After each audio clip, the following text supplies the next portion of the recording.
옛날 어느 마을에 현명하고 인자한 조대감이 살고 있었다. 조대감은 원만한 성격으로 좀처럼 시비에 말려들거나 화를 내지 않았는데 어느 날 아랫사람들이 조대감에게 화를 내게 만드는 사람이 이기는 내기를 하여 그에게 말을 거는데 대감마님, 글쎄요, 오늘 아침에 남산이 무너졌다고 하네요. 큰일이네요, 큰일. 그럴 테지. 몇십만 년 이상 솟은 산이니 비바람을 많이 겪었을 터. 무너지는 것도 무리가 아니지. 그러자 옆에 있던 춘자가 반박하는데 아무리 산이 늙었다고 한들 사람처럼 쉽게 무너지겠습니까? 그래, 자네 말도 옳네. 산이란 꼭대기는 뾰족하고 밑은 넓으며 바위로 서로 엉켜 있으니 그렇게 쉽게 무너지지 않겠지. 그런데 대감마님, 덕팔이네 소가 글쎄 쥐구멍으로 들어갔다고 하던데 괴이한 일이 아닙니까? 그럴 수도 있지. 아마 소의 성품이라는 것이 애당초부터 우직하니까 비록 쥐구멍이라도 돌진할 수 있고 말고. 아니, 대감마님, 그런 이치가 어디 있습니까? 소가 아무리 우직하기로 하다 한들 그 작은 쥐구멍으로 들어간다니요. 그렇지. 소는 뿔이 2개나 있으니까 그것이 거추장스러워서라도 그 구멍으로 들어갈 순 없겠지. 이에 내기에서 이기기 위해 돌쇠가 무리수를 두는데 대감마님, 그거 아십니까? 사머리가 그러던데 대감마님 거시기가 말라비틀어진 멸치 만하다고 그러던데 그게 사실입니까? 하니 조대감이 뭐라고? 그건 아니다. 내가 젊었을 때만 해도 우리 마을에서 제일 가는 변강쇠였는데 나와 하룻밤 인연 맺은 여인들은 사흘 밤낮을 땅바닥에 기어다녔는데 어디서 그런 거짓말을. 이에 화가 잔뜩 난 조대감이 오늘 밤 사머리에게 당장 내 방으로 들어오라 이르거라.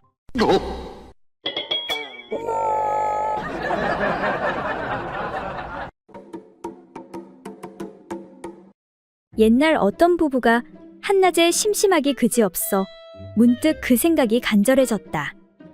그러나 곁에 67살 되는 아들과 딸이 붙어 있어 어쩔 수 없었다. 이에 마음이 다급해진 아버지는 아이들을 바깥으로 내보낼 작정으로 너희들은 이 대바구니를 가지고 앞개울로 가서 작은 물고기를 잡아오너라. 저녁에 끓여 먹도록 하자. 하니 아이들이 바구니를 가지고 나오다가 서로 말하기를 부모님이 우리에게 바구니를 가지고 물고기를 잡아오라 하시는 것은 아무래도 우리를 속이고 맛있는 것을 잡수려고 하는 것일지 몰라.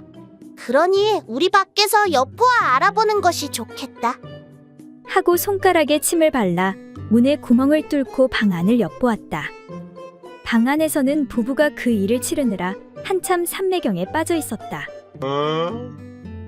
이때 남편이 아내에게 묻기를 이 맛이 어떻소? 하니 아내가 꼭 땅속으로 내려 들어가는 것 같아요. 그럼 당신은 어떤가요? 하고 물으니 남편이 나는 정말 하늘 위로 올라가는 것 같소. 그렇게 한참 만에 부부는 일을 마치고 주섬주섬 옷을 주워 입었다. 그때 마침 아이들이 바구니를 들고 들어오는 것이었다. 그런데 바구니에 물고기는 없고 참새 1마리와 지렁이 1마리가 들어있었다. 이에 아버지가 묻기를 아니, 왜 고기를 잡지 않고 이상한 것들을 잡아서 왔느냐? 하고 묻자 아이들이 말하기를 아버지는 하늘로 올라가고 어머니는 땅속으로 들어간다니 이거라도 드시라고 잡아왔어요.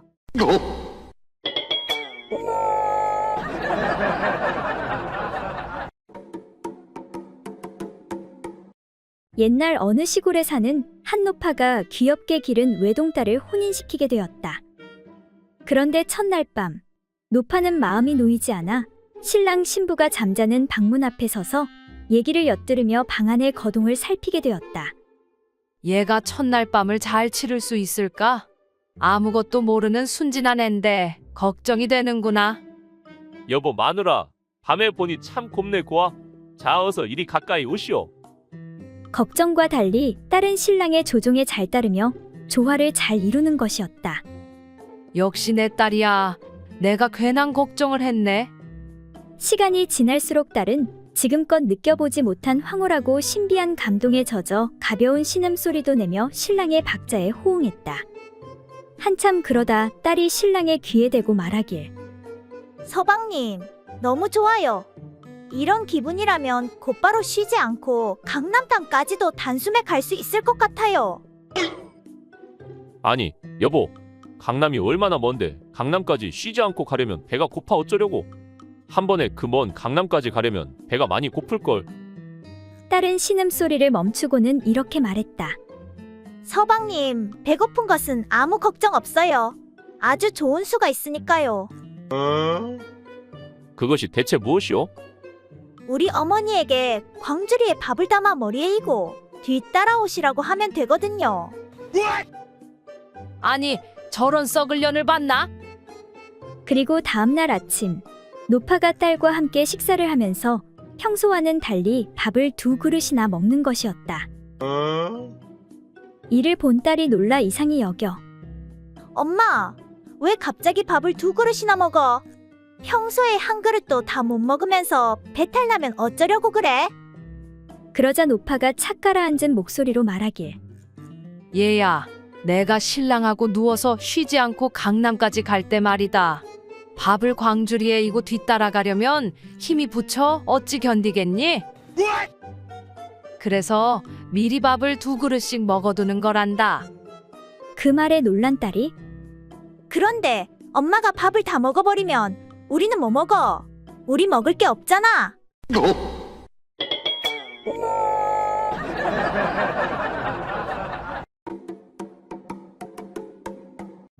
옛날 어느 고을의 사또가 우연히 어떤 얘기를 듣고는 강한 호기심과 욕정을 느끼게 되었다. 이방은 잠깐 이리로 와보거라. 네, 사또 부르셨습니까? 거시기 내 이런 말 하기 뭐한데 말이다.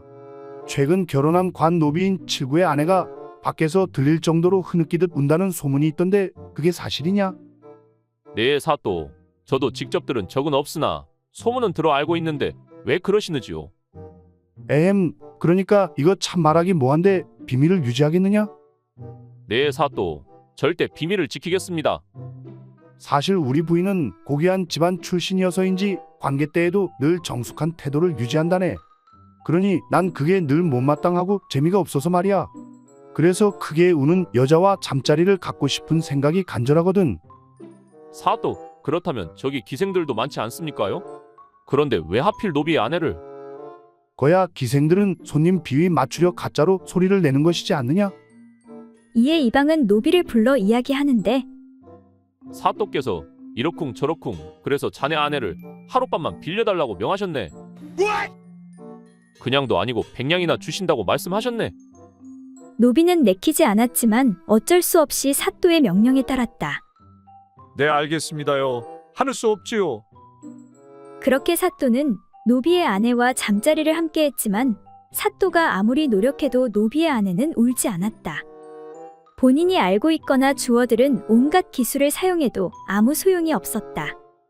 이에 실망한 사또는 다음날 아침 그 노비를 불러 물었다. 이놈아, 내 놈의 처는 하룻밤 내내 내가 아무리 재주를 부려도 울지 않으니 어떻게 된 일이냐? 이거 소문과 다르지 않느냐? 그러자 노비는 황송하다는 어조로 말했다. 사또, 사실 흐느끼는 소리를 낸 사람은 아내가 아니라 바로 소인입니다요.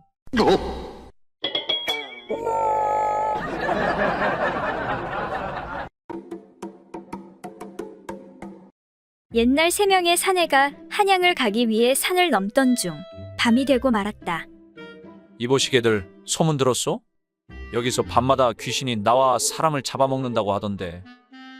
예끼 이 사람아, 귀신은 무슨 얼어 죽을 귀신. 재수 없는 소리 하지 마시오. 그런데 잠시 후 호랑이도 제 말하면 나타난다더니 귀신이 나타난 것이었다. 오랜만에 인간을 3명이나 만나다니 오늘은 포식하겠구나. 귀신의 말에 사내들은 살려달라고 애원하였다. 귀신님, 제발 목숨만 살려주십시오. 집에 늙으신 부모와 어린 처자식이 있습니다. 귀신님, 저희들도 마찬가지입니다. 잠시 고민하던 귀신이 말했다. 좋다. 그렇다면 내가 한 사람씩 수수께끼를 낼 테니 마치면 살려주고 틀리면 간을 빼먹겠다. 귀신이 첫 번째 사내에게 물었다. 산 밑에 수풀이 있고 수풀 밑에 우물이 있는 것은 무엇이냐? 그거야 쉽지요. 바로 남자와 여자의 거시기가 아닙니까? 틀렸다. 정답은 남자의 수염이다.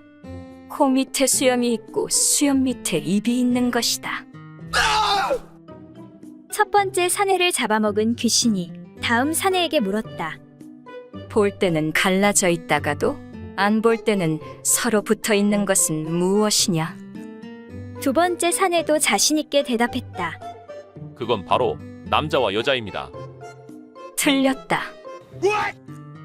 정답은 아래 위 눈꺼풀이다. 자지 않을 때는 갈라져 있고 잘 때는 붙어 있는 것이다. 두 번째 사내 역시 잡아먹은 귀신이 마지막 사내에게 물었다. 누웠다가 앉아서 자꾸만 일어서려는 것은 무엇이냐? 마지막 사내도 웃으며 자신 있게 대답했다. 그것도 모를까 봐서요. 앉았다 자꾸만 벌떡 일어서는 것은 바로 내 거시기가 아닙니까? 틀렸다. 정답은 오뚜기다. 하지만 내 말도 일리가 있는 것 같으니 어디 한번 사실인지 확인해보고 살려주도록 하마.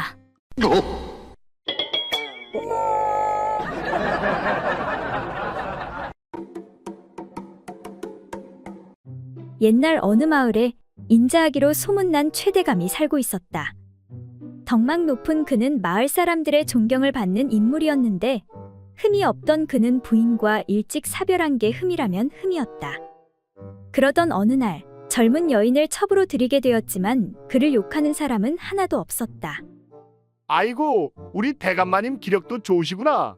남은 세월은 즐겁게 보내셨으면 좋겠구먼. 그러다 얼마 안가 대감의 첩이 태기가 왔고 집안은 경사가 났다. 이에 의원이 들러 부인과 대감을 차례대로 진맥하고 의아해하며 말을 꺼내는데 저 아무래도 이상합니다, 대감마님. 뭐가 말인가? 혹시 부인과 잠자리에 드셔서 거사를 치르셨는지요? 아, 그게 내 기억이 잘 나지 않네. 이상하게 피곤한 날이었는데 부인 말로는 맞다고 하니까 맞는 거 아니겠소? 아무리 그래도 너무 빠른 듯 싶습니다. 그리고 대감마님의 맥을 살펴본 바로는 의원이 말을 바로 하지 않고 뜸을 들이자 왜? 무슨 문제라도 있는가? 그러니까 예를 들어 말씀드리지요. 산을 넘어갈 일이 있어 산을 넘는 도중에 말입니다. 호랑이를 만나게 됩니다. 그런데 가진 거라고는 나무 지팡이 한 자루밖에 없는 겁니다. 그래서 지팡이로 호랑이를 가리키자 호랑이가 화살에 맞아 쓰러지고 말았습니다. 이게 어떻게 된 상황이겠습니까, 대감마님? 그야 뭐 다른 사냥꾼이 쐈겠지. 제 말이 그 말입니다. 아마 다른 사냥꾼이 쐈을 것입니다. 진맥해보니 대감마님은 이미 씨가 말랐습니다. 다시 말해 아이를 가질 수가 없다는 말입니다. 이에 화가 난 최대감이 노발대발하며 야, 거기 밖에 아무도 없느냐? 예, 대감마님. 모두 연장 챙기거라. 지금 당장 사냥꾼 박씨 집으로 쳐들어간다.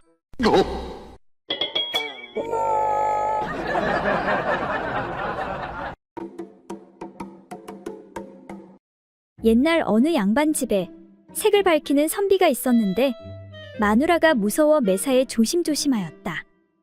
그런데 그 집에는 어떤 종 부부가 있었는데 아내인 여종 사머리는 자태가 곱고 색을 밝혀 주인 양반과 몰래 정을 통하고 있었다.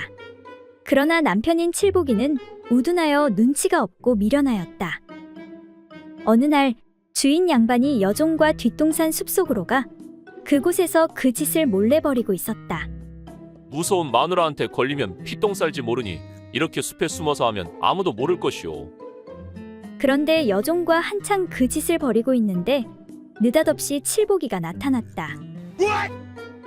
아니, 이 일을 어찌하면 좋지? 일이 탈로 날 것을 염려한 양반은 얼른 여종의 치마를 치켜 올려 그녀의 얼굴을 가리곤 칠복이를 향해 웃으며 손을 흔들어 보였다. 그러자 칠복이는 웃으며 얼른 그 자리를 피해 주었다. 저녁 무렵 일을 마치고 돌아온 칠복이가 슬그머니 주인 양반에게 다가와 말을 걸었다. 주인어른, 아까 소인이 얼른 피해줬으니 제 눈치도 대단하지 않사옵니까? 이에 주인 양반이 말했다. 아무렴 기특하고 말고 칠복이 자네 영 미련한 줄 알았는데 다시 봤어. 만일 내가 재빨리 피해주지 않았다면 서로 얼마나 무안했겠는가. 그래서 소인이 재빨리 몸을 피했습니다요. 기특해, 아주 기특해. 주인 양반으로부터 칭찬을 들은 칠복이는 무척 기분이 좋았다. 집으로 돌아온 칠복이는 아내한테 자랑을 늘어놓았다. 여보, 낮에 주인 어른이 뒷동산 숲속에서 어떤 여자랑 여차여차하고 계시지 뭔가. 그런데 내가 공연이 방해되는 건 아닌가 해서 얼른 자리를 피해 주었더니 주인 어른께서 기특하다고 칭찬을 하시지 뭔가. 남편의 말을 듣고 난 사모리가 말했다. 정말 잘하셨어요.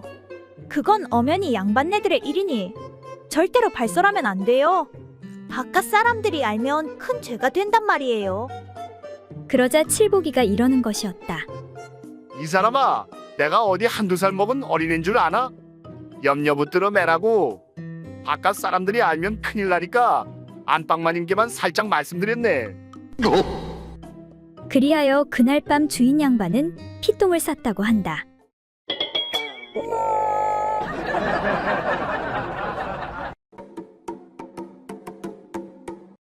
옛날 어떤 선비가 아름다운 첩을 두고 있었다.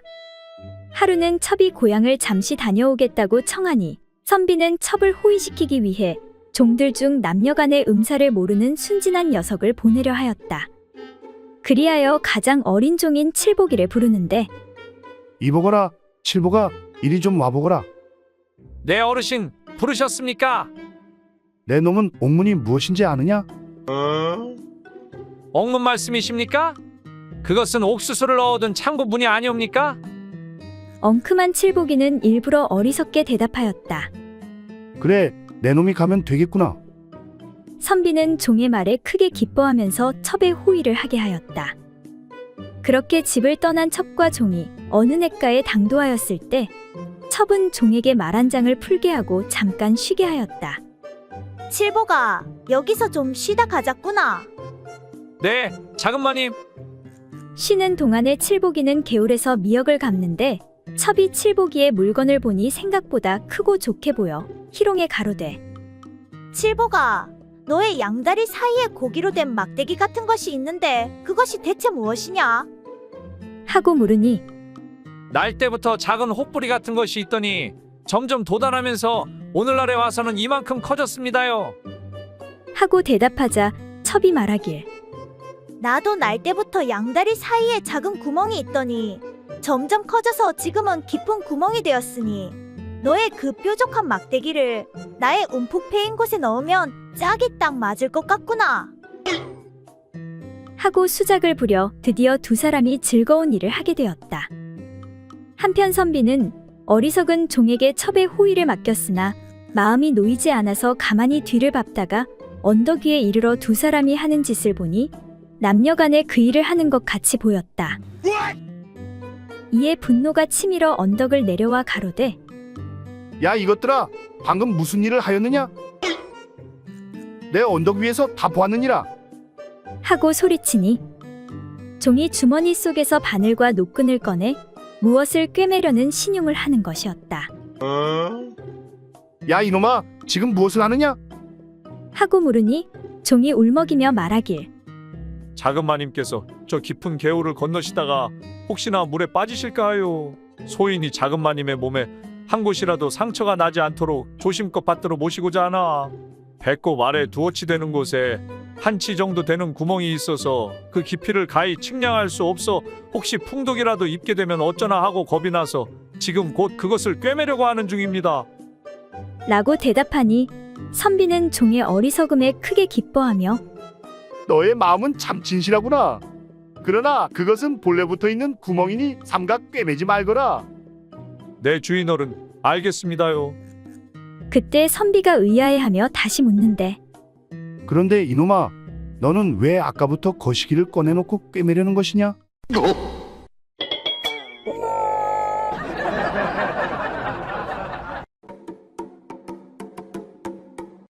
옛날 어떤 주막의 주인이 좀 색다른 고민이 있었다. 그것은 바로 아내의 음모가 너무 많은 것이었다. 사내는 밤마다 아내와 살을 맞대고 사랑을 해야 했는데 그 일을 할 때마다 아내의 많은 음모가 엉키어 휩쓸리다 보니 아내가 아프다고 소리를 치며 괴로워해 늘 마음이 무거웠다. 어떻게 하면 이 문제를 잘 해결할 수 있을까? 그러던 어느 날이었다. 한 늙은 손님이 들어왔는데 유별나게 코 밑에 수염이 많았다. 이를 본 주인은 혼자 중얼거렸다. 아니, 저렇게 수염이 온통 입을 덮고 있으니 음식을 도대체 어떻게 먹을까? 마침 저녁 식사가 준비되어 주인은 밥상을 들고 가서 손님 앞에 놓고 나온 뒤 한동안 지켜서서 어떻게 식사를 하는지 살펴보았다. 그러자 손님은 주머니에서 끈으로 만든 둥그런 종이고리 2개를 꺼내는 것이었다. 그리고는 수염을 입 양쪽으로 갈라서는 그 종이끈 고리에 거는 것이었다. 그러자 그 많던 수염이 양쪽으로 정연하게 갈라져 입으로 음식이 들어가는데 전혀 지장이 없었다. 이를 본 주인은 무릎을 탁 치면서 옳거니 저렇게 하면 되겠구나. 어르신 정말 감사합니다. 한 가지 잘 배웠습니다. 하고 크게 소리를 질렀다. 이에 손님은 이상하게 여겨 물었다. 이보시오 주인장, 무엇을 배웠다고 그렇게 좋아하는 것이오? 예, 손님. 사실은 소인의 처가 음모가 너무 많아 잠자리를 할 때마다 그 털이 휩쓸려 들어가 아프다고 해서 늘 괴로웠습니다. 그런데 지금 손님께서 그 많은 수염을 양쪽으로 깨끗이 갈라 식사를 하는데 전혀 지장이 없게 하시는 것을 보고는 제 처에게도 그렇게 하면 되겠다 생각하니 너무 기뻐 그만 소리를 지르게 되었습니다. 정말 송구스럽습니다. 이 말을 들은 손님은 소리를 내어 웃으며 수염 정리해 줄 마누라가 있다니 정말 부럽네 부러워.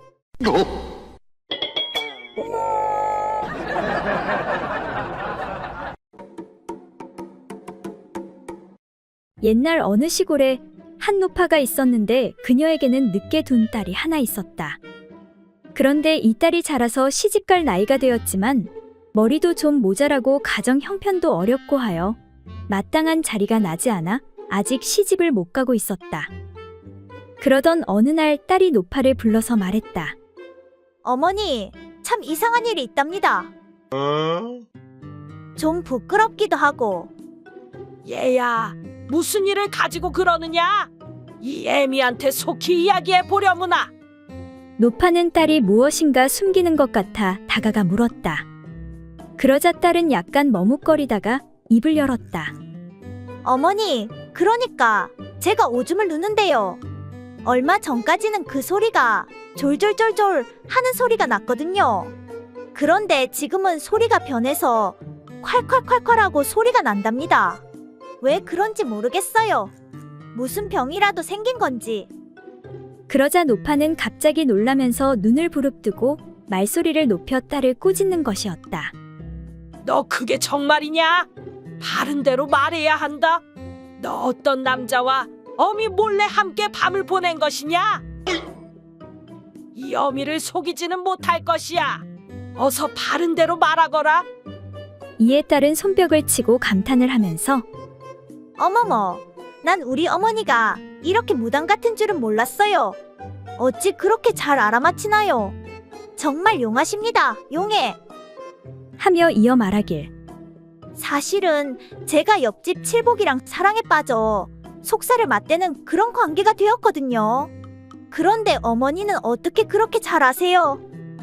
이거사 나도 다 경험해봐서 알지. 아니, 뭐라고요? 그럼 어머니도 칠복이랑 밤을 보냈나요?